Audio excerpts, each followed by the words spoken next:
Hello again and welcome. In today's video, as I promised, I'll show you my new glitter nail art design that is done with dual forms on my middle finger. I got an idea for this method from my husband actually, who is a hobbyist as well. For this glitter nail art, I used silly putty to create negative space in the middle of the dual form.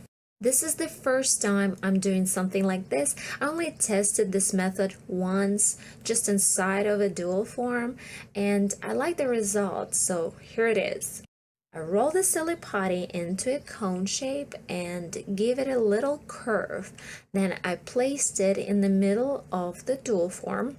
Silly putty doesn't really stick to anything else but itself, so when I squeeze polygel into the form, I have to be very careful not to push it from the spot I want it to be.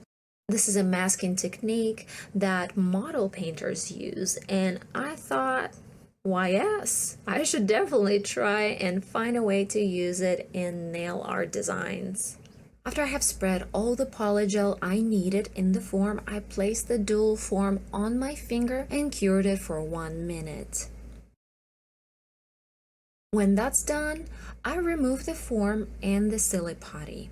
I cure the nails for another 30 seconds to make sure that everything that was underneath the silly putty got those LED rays.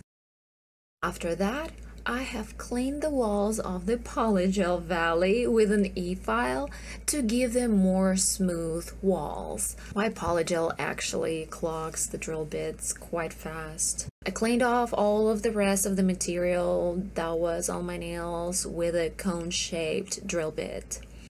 I felt like the structure of the nail was a bit compromised, so I added more material where I felt it was needed. Also, the part of the Polygel valley that was on top of my natural nail ended up not having any Polygel to cover it, so I added a very small amount to give the valley a uniform look. This also helped with an even surface of the wider end as well.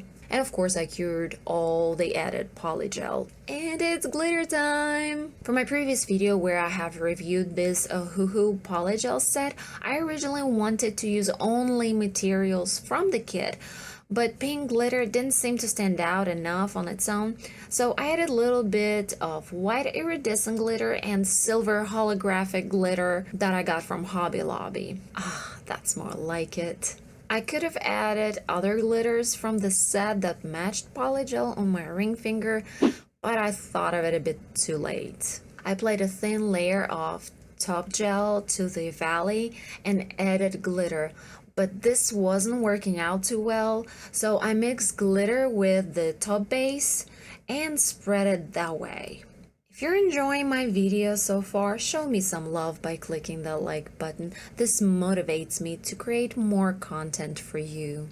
So I cured all of that and started filling in the valley with top gel.